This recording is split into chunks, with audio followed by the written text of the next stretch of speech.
They threw stones at her until her skin split open.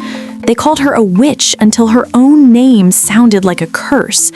And when they finally dragged her bleeding body to the mud prison at the edge of the village, no one imagined that for 10 years after her death, they would beg her spirit for rain.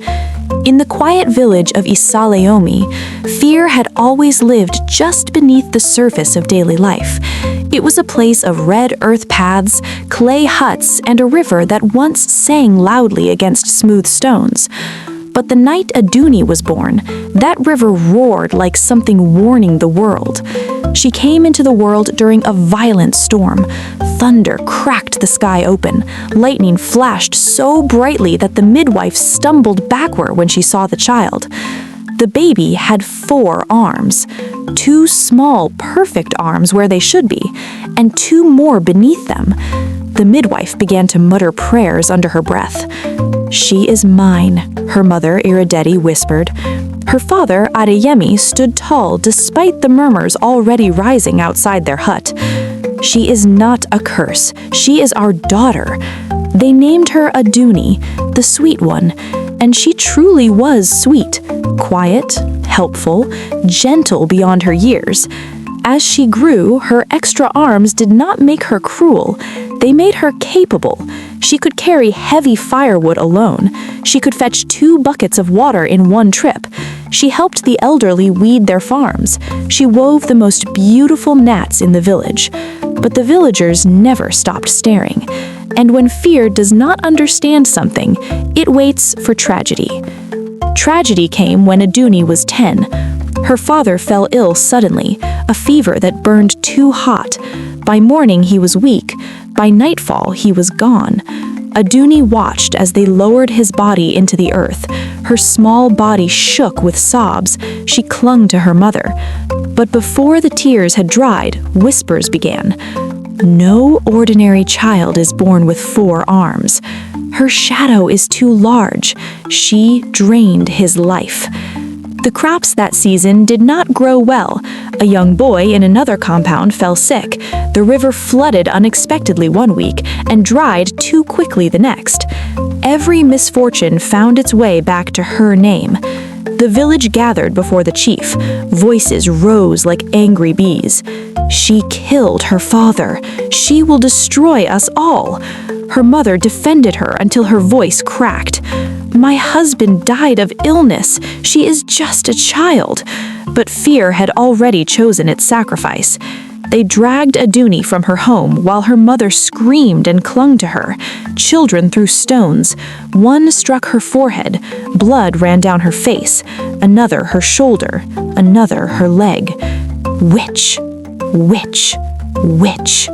They locked her in an old mud storehouse near the edge of the village, a dark place meant for yams. Now it held a child. No food, no water, no mercy. Her mother sat outside the door for days, begging them to release her daughter. She refused to eat, refused to sleep. Grief had already taken her husband. Now cruelty had taken her child. On the 7th day, her heart could not carry the weight anymore. Isalẹ collapsed beside the prison door and died. Inside the darkness, Adunni called for her mother until her throat went raw. No one answered. 2 years passed. 2 full years inside that mud prison. She survived on scraps occasionally pushed through a crack. She drank rainwater that seeped through the roof. Her body became thin and fragile. Her childhood disappeared in darkness. When they finally opened the door, it was not mercy that moved them. It was discomfort. She had not died, and her survival frightened them more than her difference. She stepped out 17 years old, an orphan, skin stretched tight over bone, 4 trembling arms, and eyes that had forgotten to trust. For a brief moment, shame moved through the crowd, but shame fades. They did not lock her up again.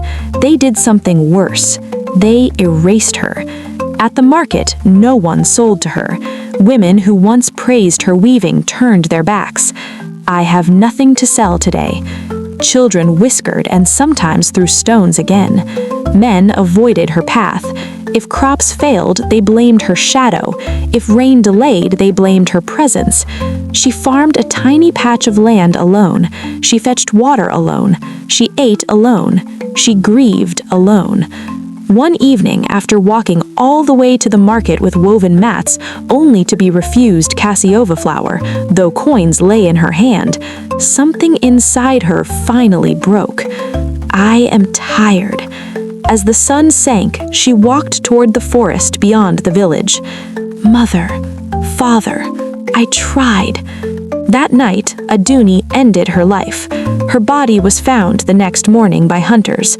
They buried her quickly. 3 months later, the rains failed. 1 year passed, then 2, then 3. 10 years of drought, 10 years of famine, 10 years of watching children grow weak. No sacrifice worked. No prayer changed the sky. Then one evening, during a gathering beneath the Iroko tree, a small boy, barely 6 years old, stood up.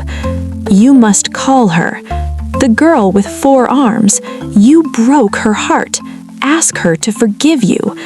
That night, the entire village walked to the forest where Adunni had died. Adunni, we were wrong. Forgive us. The air grew still. She forgave them. That night, thunder rolled across the sky. Rain fell. Slow at first, then steady and heavy. The 10 years of suffering ended, and beyond the world of hunger and sorrow, Adunni found her parents waiting.